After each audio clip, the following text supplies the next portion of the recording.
ketika sehat.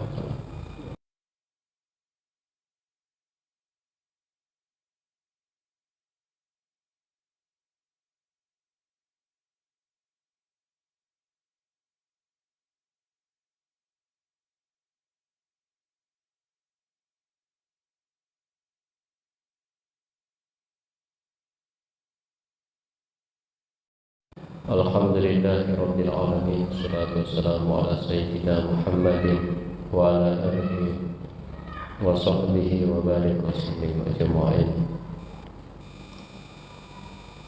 Bapak Ibu jamaah salat maghrib yang dimuliakan Allah Subhanahu wa taala.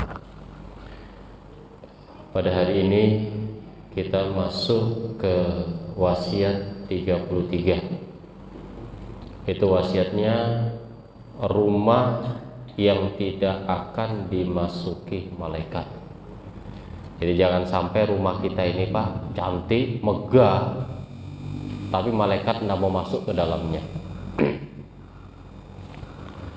Ya Ali, hai Ali, lam tudkhilil malaikatu, tidak akan masuk malaikat, beberapa malaikat, baitan, di dalam rumahmu, fihi, dalam rumahmu, tasawiru, dalam rumah itu ada gambar-gambar atau patung-patung.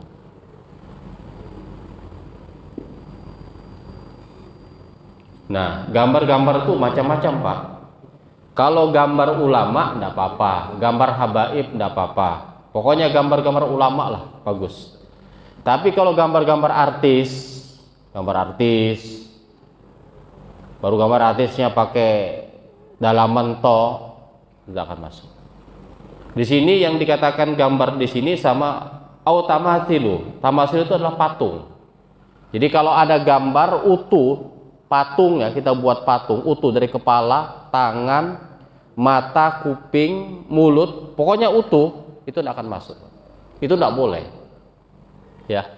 Jadi apabila ada gambar atau patung yang kita berada dalam rumah tersebut, maka malaikat pembawa rahmat, pembawa rezeki itu tidak akan pernah masuk dalam rumah kita. Sebab kenapa dalam keterangan dalam hadis dijelaskan itu boleh gambar atau patung yang ada di rumah Pak, tapi gambarnya tidak sempurna. Sebab orang yang buat gambar atau gambar patung tadi, buat patung tadi itu, apabila patung itu sempurna Pak, maka nanti orang tersebut disuruh meniupkan ruh nanti di akhirat. Jadi kita tidak boleh menyamai seperti apa yang diciptakan oleh Allah Subhanahu wa taala. Saya ingat yang disampaikan kiai saya waktu di Jawa dulu. Contoh kita buat patung ya, buat patung. Patung itu kasih lubang, Pak. Kasih lubang lehernya sini. Lehernya dilobangi. Kalau enggak lehernya dilobangi, dadanya dilobangi, bagian ulu hati dilobangi ke belakang, tembus. Nah kalau lubang itu kan cacat. Kalau cacat kan dia mati. Atau lehernya terpotong, dikasih paku sedikit atau untuk menancapkan kepala, tidak apa-apa. Pokoknya tidak sempurna. Tapi kalau kita buat gambar atau patung itu sempurna Pak, maka nanti di akhirat nanti kita disuruh memberikan nyawa oleh Allah Subhanahu wa taala. Maka apabila ada patung dalam rumah kita atau gambar-gambar orang maksiat, gambar-gambar maksiat itu ya artis-artis main bola apa gitu ya, yang bukan non muslim dan sebagainya, itu enggak boleh Pak. Jadi kita gambar-gambar enggak boleh. Jadi paling bagus itu kita pasang foto-foto kiai, foto-foto ulama, atau foto kita sendirilah sekeluarga tadi itu. Hadirin yang dimuliakan Allah Subhanahu wa taala.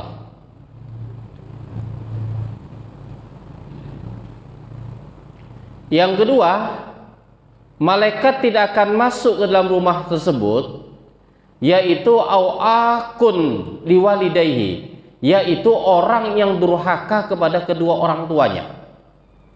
Ya Allah. Orang yang durhaka kepada orang tuanya, Pak, tidak akan masuk malaikat. Walaupun rumahnya bagus, rumahnya bertingkat, rumahnya hebat, tapi kalau dia durhaka sama orang tuanya, malaikat yang membawa rezeki, membawa rahmat, tidak akan masuk Pak. bilang orang begini, tidak apa-apa Ustaz kalau membawa durhaka sama orang tua, tidak masuk malaikat. Yang dimaksud malaikat itu pembawa rezeki, Pak. Kalau malaikat Israel tetap masuk, tak masuk. Israel tak masuk dia. Jangan bilang bapak kalau durhaka tidak masuk malaikat, tidak. Israel masuk dia. Lebih cepat dia masuk Israel tadi itu. Nah, orang yang durhaka kepada orang tuanya tadi itu, maka malaikat tidak akan datang ke rumah tersebut. Jadi orang tuh sial tuh, Pak, kalau durhaka sama orang tua. Jadi jangan sampai. Makanya Allah sampaikan kepada kita, wa wasainal insana biwalidayhi ihsana, hamalathu ummuhu kurha wa wada'athu kurha wa hamluhu wa fisaluhu salasuna syarrah. Juz 26. Wa wasainal insana biwalidayhi ihsana. Saya wajibkan kepada kalian untuk berbuat baik kepada orang tua. Saya wasiatkan berbuat baik kepada orang tua. Kenapa? Orang tua itu hamalathu ummuhu. Waktu kita dihamilkan di kandungan itu ummuhu kurhan, dalam keadaan susah, Pak. Susah payah. Jadi ibu hamil itu susah payah. Kalau bapak kan tidak pernah hamil. Ya, Pak? Betul atau tidak? Bapak tidak pernah hamil. Cuma buat istri hamil terus.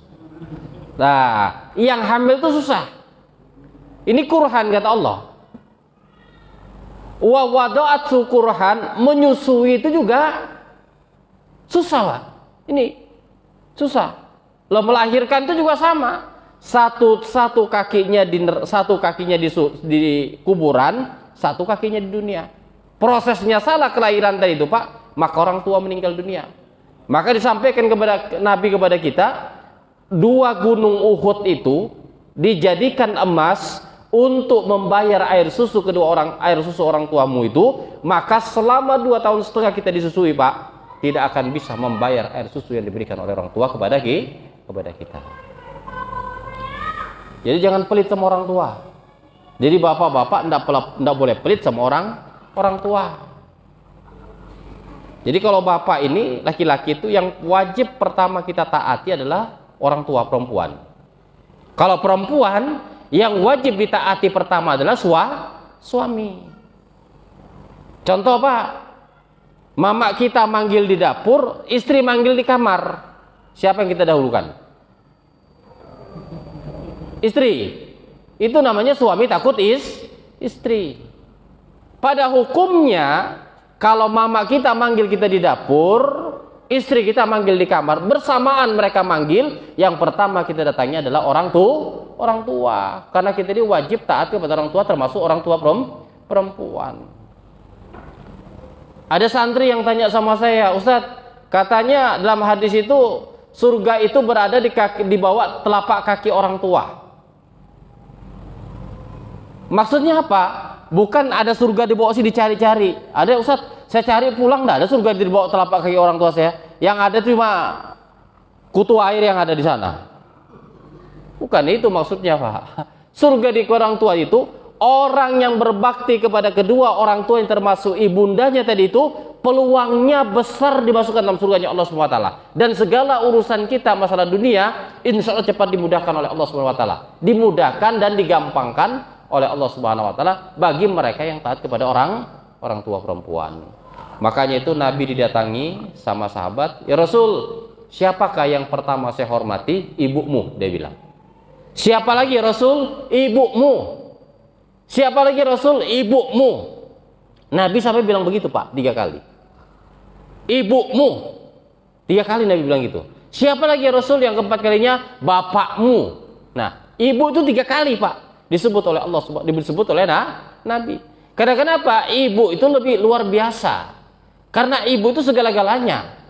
Bahkan Habib mengatakan, para habaib mengatakan, ada 70 wali kutub berdoa dibandingkan dengan doa ibumu, itu masih lebih terkabul doanya ibu daripada 70 wali kutub. Wali kutub sekelas, Pak, sekelas Abbas Kumpul itu, Gus Kumpul tuh, itu wali kutub itu, Pak.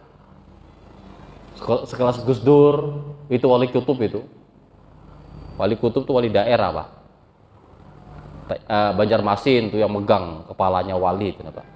Namanya wali kutub. Ya kalau guru kumpul haul itu luar biasa. 5 kilo itu sudah orang duduk tuh 5 kilo.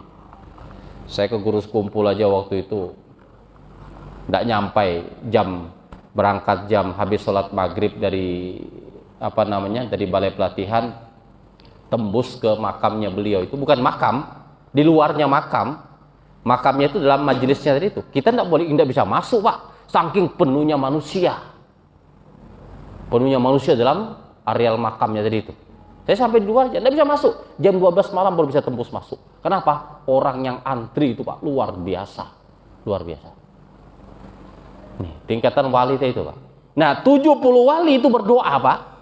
Dibandingkan dengan doanya ibu kita, itu masih lebih terkabul doanya ibu kita. Makanya kalau kiai-kiai di sana itu, Pak, di Jawa itu, ditanyanya, kalau minta doa itu, Kiai, minta doa ya Kiai, ditanya, ibu masih ada kan? Masih. Sudah, ibumu doa. Jadi Kiai itu tidak doakan, Pak. Kalau masih ada ibu, itu ibu yang doakan.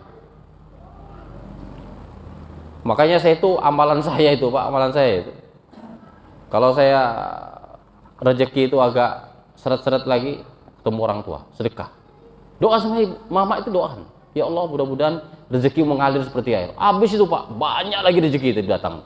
Luar biasa. Ibu itu luar biasa. Yang punya ibu itu alhamdulillah masih punya orang tua, Pak.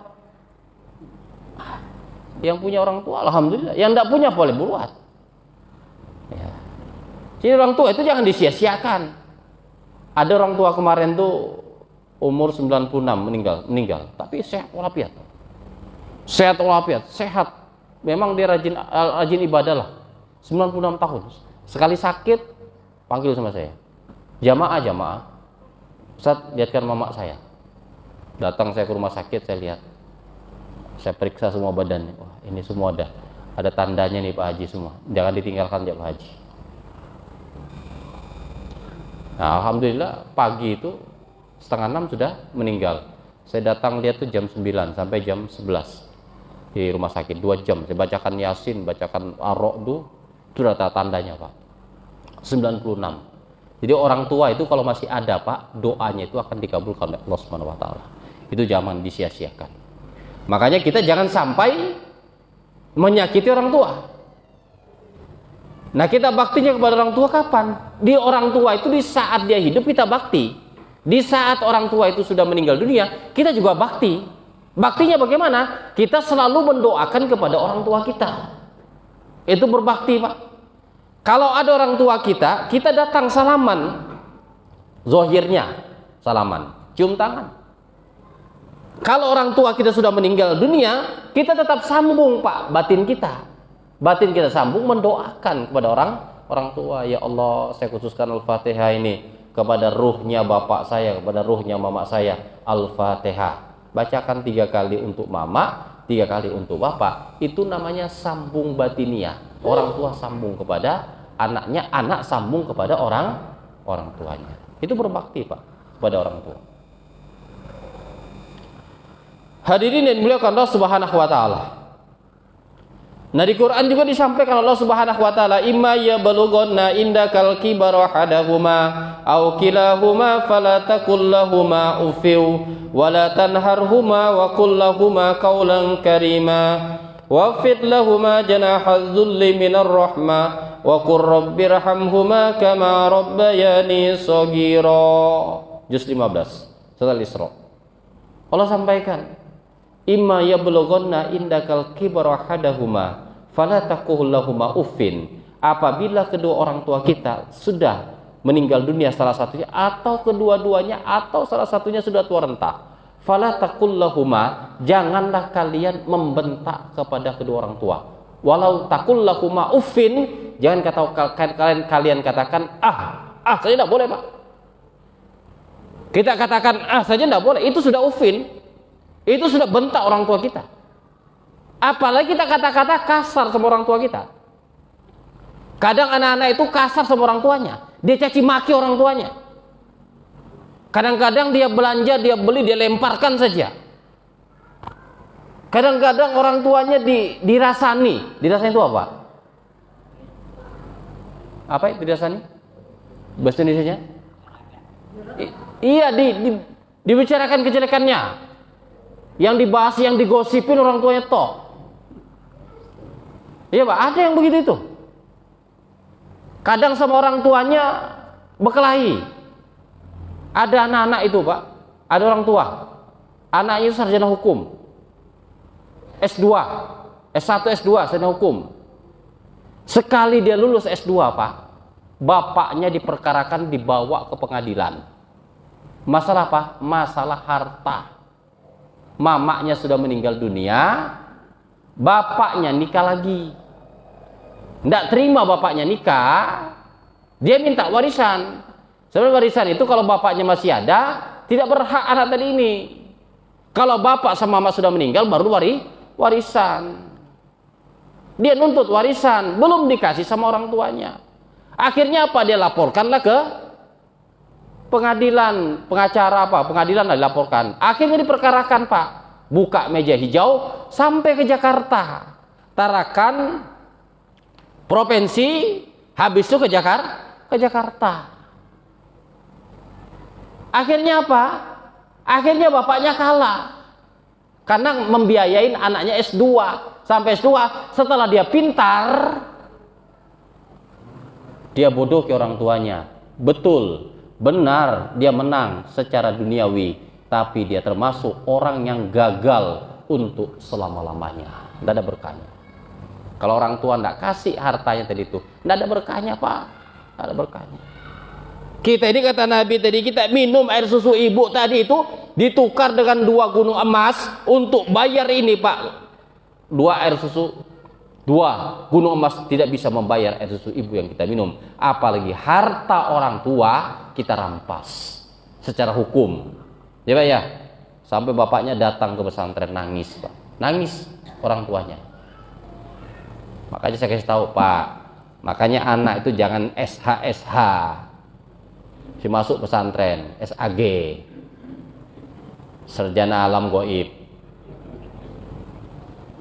SH, sarjana hukum, ya bapak dihukum sama anak. Makanya kasih, ada orang Bugis juga itu Pak, orang Bugis, dia itu tidak mau kalau anaknya sekolah. Pokoknya dia bilang apa? Anak saya itu harus dibawa saya, karena sekolah saya ini cukup tidak tamat SD, dia bilang. Daripada anak saya pinter-pinter nanti ngakali saya katanya. Ngakali itu membodohi saya. Jadi anaknya itu Pak tidak mau disekolahkan Pak. Tapi anaknya semua ini mau sekolah. Bilang bapaknya cerita sama saya, anaknya 9 itu semua S1, S2. Ada yang bahkan lanjut ke S3 ini Pak. Itu tidak disuruh, mereka biaya sendiri. Paling dibiayain sama S1 saja, S2, S3 nya dibiayai sendiri. Itu alhamdulillah Pak, anaknya itu semuanya taat, luar biasa Pak. Saya bilang, Ji, kok bisa taat sama bapak Pak Haji, anak bapak 9 itu? Saya Ustadz, kalau anak saya keluar rumah jam 9 belum pulang, saya tunggu depan rumah. Jam berapa dia datang, habis dia datang, saya pukul pakai tali, habis itu saya ikat di bawah tiang propil. Baju dibuka, celana dibuka, tinggal celana sempak saja, diikat di tiang propil sampai subuh. Anaknya Pak jadi semua Pak. S2 ini, S3 ini, ada yang S3 ini. Perempuan Pak jadi semua. Ada yang dokter gigi, dokter semua itu. Anaknya di rumah sakit umum itu Pak. Dokter gigi itu, ya itulah bapak cari dokter gigi. Kebetulan saya kalau orang tuanya itu hajatan tuh dipanggil saya Pak, baca berjanji. Anaknya luar biasa. Kenapa? Orang tuanya tegas tadi itu. Hadirin yang dimuliakan Allah Subhanahu wa taala. Jadi orang tua ini luar biasa Pak. Jadi kita sambung silaturahmi kepada orang tua, baik dia sudah meninggal dunia maupun dia sudah meninggal dunia.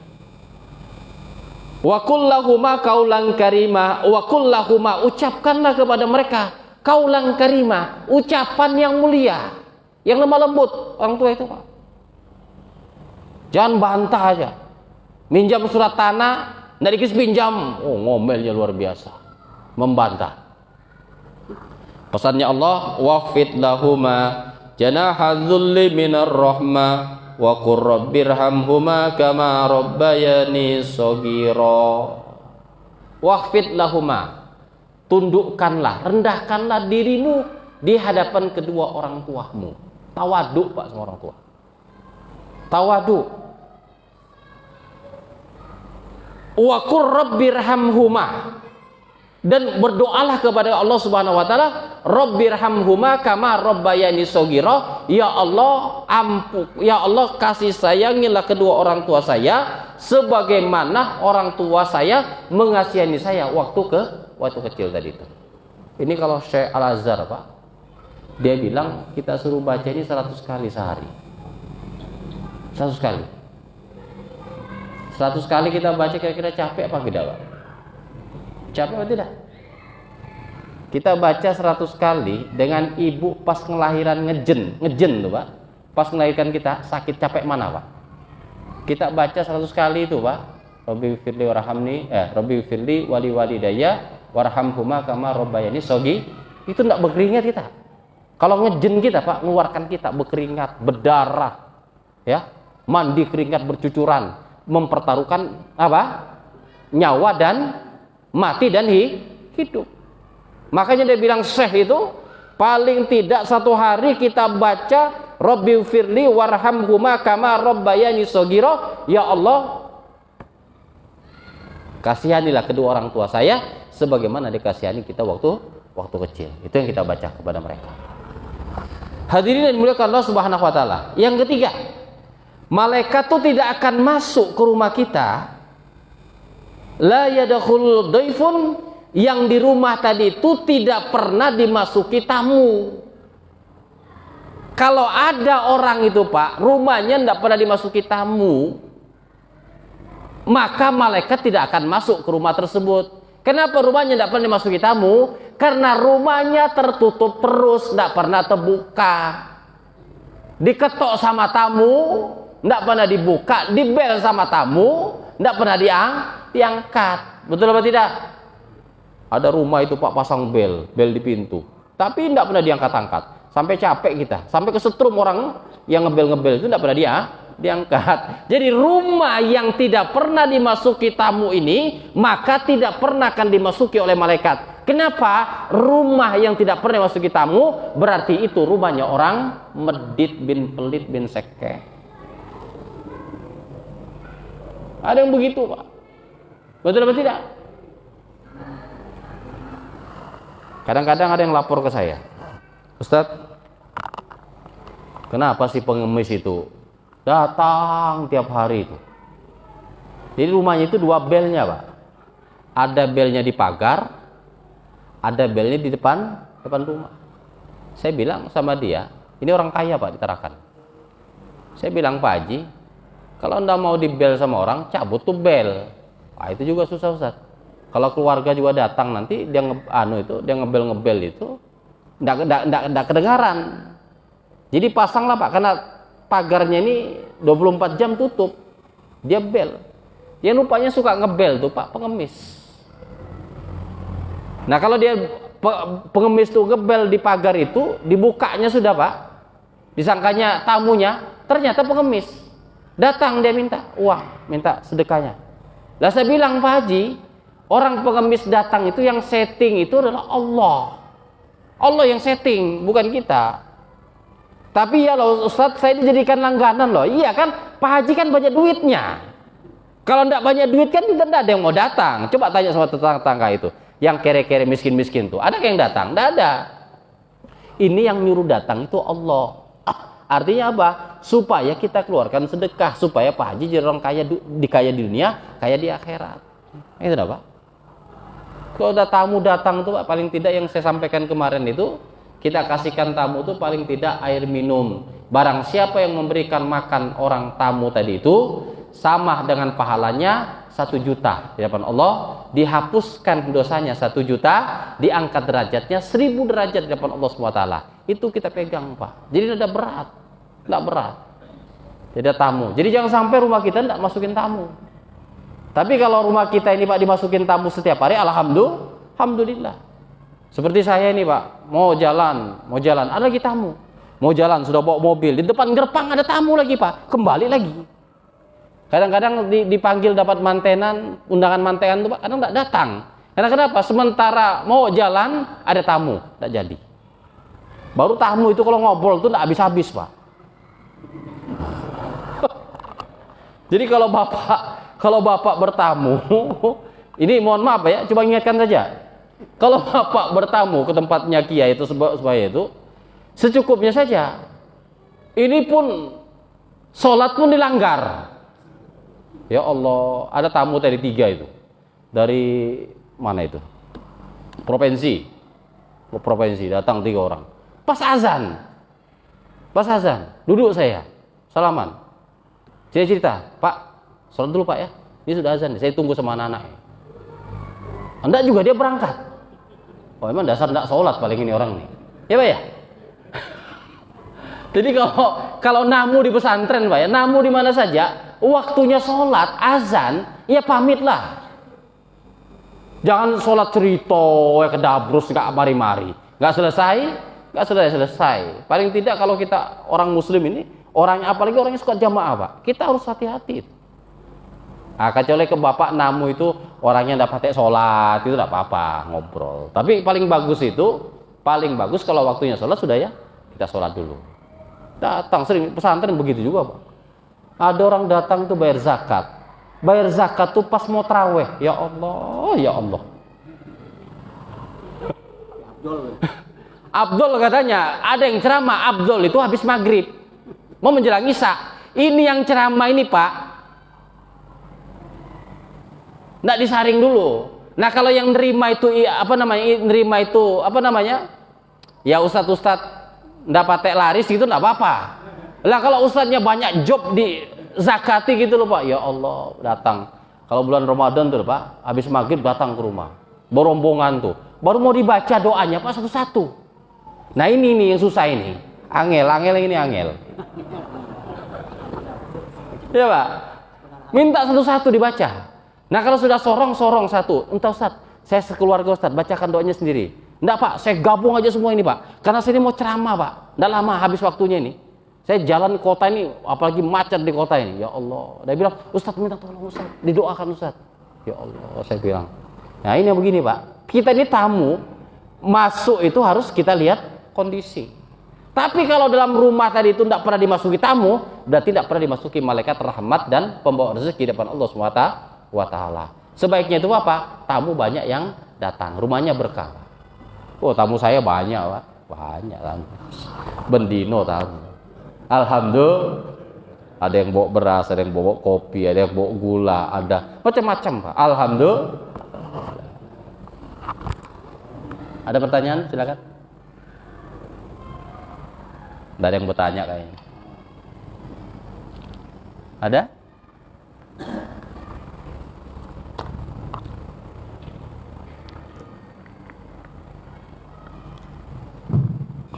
Assalamualaikum warahmatullahi wabarakatuh. Waalaikumsalam warahmatullahi wabarakatuh. Pernah saya dengar Ustaz, gambar yang bernyawa itu atau patung itu tempat bersemayam jin. Apakah benar demikian? Kemudian masalah kedua, apakah nilai pahala kita berziarah di tempat kuburan orang yang biasa dengan orang soleh atau seperti wali itu sama dengan doa yang sama kita kirimkan? Apakah itu memang sama juga nilai pahalanya atau seperti apa? Iya, yang pertama patung atau gambar ya, gambar yang ada di rumah tadi itu yang tidak ada yang utuh itu tidak dibolehkan tadi itu karena menyerupai sama ciptaan Allah Subhanahu wa taala. Ya kan? Kalau Allah kan diciptakan sempurna. Disempurna, diberikan nyawa, sudah bisa bergerak. Nah, kalau kita ciptakan seperti binatang atau patung, seperti orang, itu nanti sanksinya itu kita disuruh memberikan nyawa. Bisa nggak kita memberikan nyawa? Maka sesuatu yang hal seperti itu yang dilarang oleh Nabi kita Muhammad SAW. Tapi kalau ada lagi orang bilang tadi tempat bersarangnya jin, ya mungkin juga lah. Mungkin saya juga belum pernah lihat yang begitu. Tapi kalau orang-orang kejawen, Pak, memang senang yang begitu. Orang-orang kejawen itu pernah. Ya bukan orang kejawen saja, bukan orang Bugis, orang Jawa saja, enggak. Orang Bugis juga yang kejawen begitu suka ya begitu. Yang suatu yang antik. Suatu yang antik itu memang tempat sarangnya jin tadi itu. Seperti apa gitu. Ada gambar apa gitu namanya, Pak, gambar ular atau gambar naga yang utuh tadi itu bisa jadi, Pak, kalau itu disakralkan tadi itu. Makanya itu hukumnya haram sebenarnya. Kalau dalam tafsir itu tidak boleh, kita tidak boleh. Nah, boleh kita buat patung tadi itu dengan syarat tidak sempurna,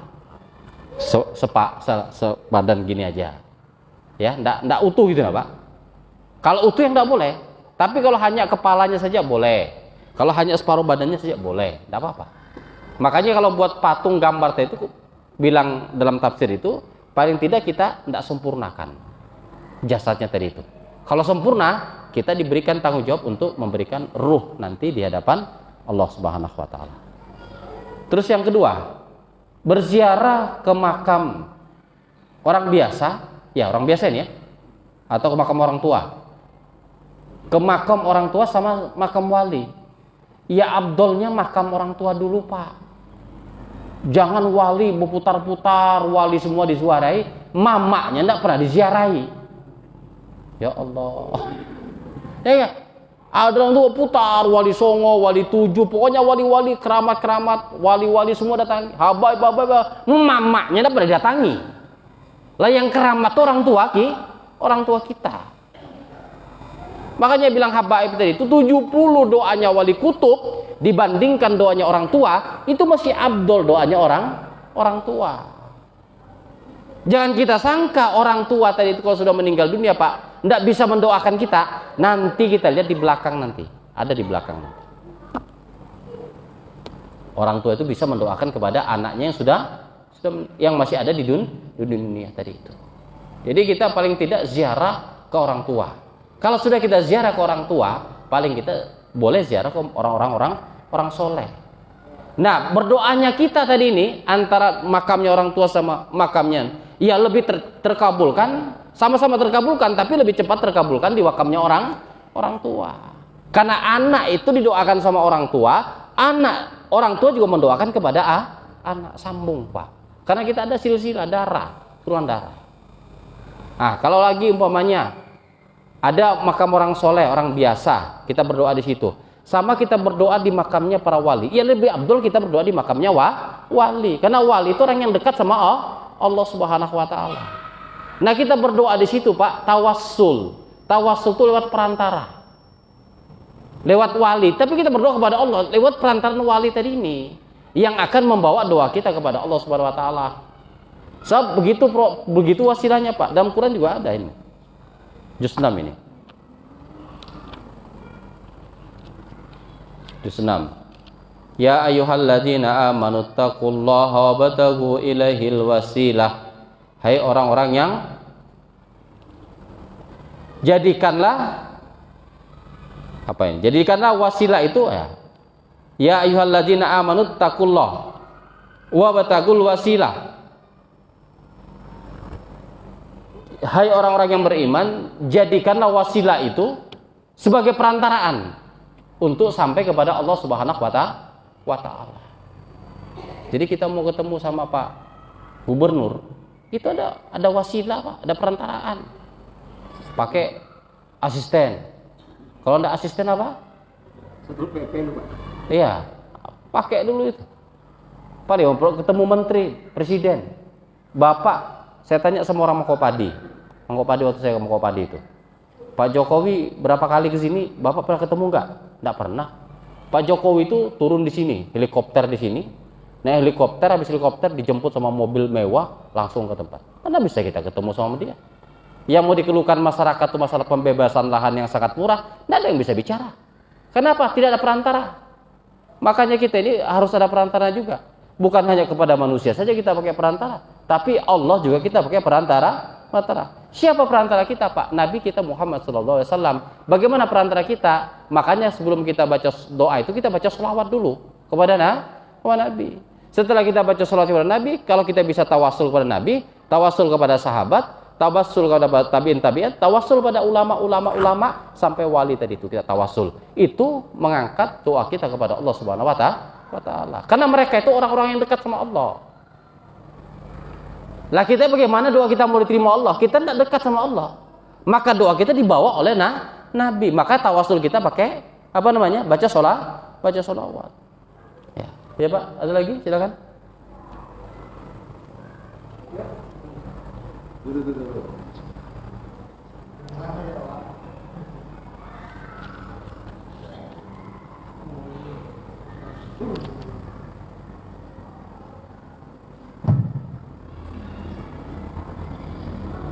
Tentang anak durhaka Ustadz, kan ada kondisi anak durhaka terhadap orang tua. Terus kalau kita di kondisi orang tua, kita durhaka tidak terhadap anak?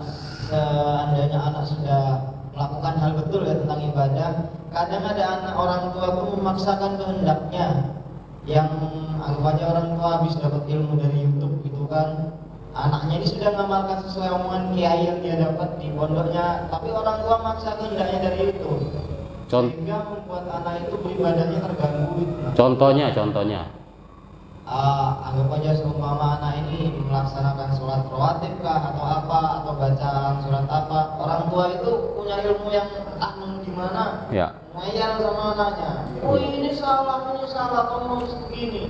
Nah begitu kita jatuh terjerumus ke kondisi orang tua durhaka terhadap anak, apa enggak Ustaz?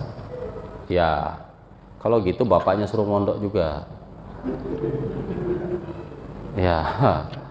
Jadi bapak itu kalau lihat dari YouTube itu belajar. Kalau anak itu mondok di pesantren kan silsilahnya betul itu, silsilahnya sambung.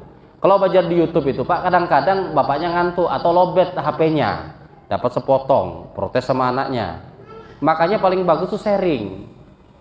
Jangan nyalakan anak, sharing dulu. Kamu dapat nih bagaimana nak? Ditanyakan dasarnya di mana. Nah kalau anaknya jawab sesuai dengan ajaran tadi sudah oke. Tapi kalau bapaknya nyalakan, dia harus kasihkan dasar, harus bijaksana. Tapi anak juga tidak boleh apa? Tidak boleh kasar sama orang tua, tidak boleh dilawan orang tua, didengarkan saja. Orang saya aja masih diceramai sama bapak kok, saya kadang-kadang. Bapak saya diceramain sama dia. Ya, orang tua Pak, tidak apa-apa. Kita kan anak, status anak, jadi masalah.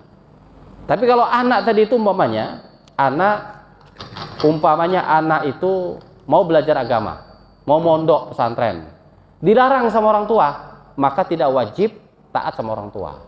Tidak wajib taat. Sini ada Pak, juz 15 ini.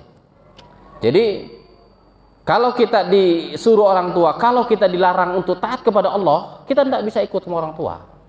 Contoh kita mau pesantren, atau belajar agama, atau mau sekolah sanawiyah aliyah, orang tua tidak setuju.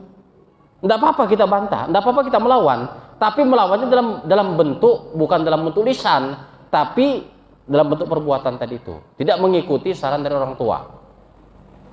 Kalau saya dulu Pak mondok, karena saya mondok itu tidak dapat izin sama orang tua. Mondok tahun 97. Saya mondok dulu itu 97 itu dapat nonton TV TVRI itu ada anak santri kelas 6 SD itu ceramah pakai dua bahasa Arab sama bahasa Inggris. Kelas 6 SD itu Pak. Malam 21 Ramadan tahun 96 waktu itu. 97 saya mondok. Saya lihat ceramahnya luar biasa, pakai bahasa Inggris. Anak tubuh ireng gitu. Jadi saya ini kepingin mondok waktu itu Pak. Habis sholat tarawih itu kepingin mondok. Lihat anak ceramah itu lah Pak, kepingin mondok. Itu hidayah datang dari Allah lewat dia orang ceramah. Saya bilang sama orang tua saya, jadi alamat pondok pesantren Tubuh Ireng itu Pak, saya hafal di kepala saya. Karena saya ingin mondok, saya sudah hafal. Lihat di TV sudah alamatnya sudah tempatnya sudah lengkap, jelas. Saya mau mondok. Bilang sama orang tua saya mau mondok di Jawa, di Tubuh Ireng. Dia bilang, "Enggak usah. Ngapain gua ke Jawa? Orang Jawa itu makan orang. Bayangkan, mama saya itu orang Jawa itu makan makan orang. Nanti kau dimakan di sana. Kembali bajumu aja, orang kau tidak ada sudah mati sudah makan orang Jawa. Tapi saya tidak yakin, Pak. Tidak yakin.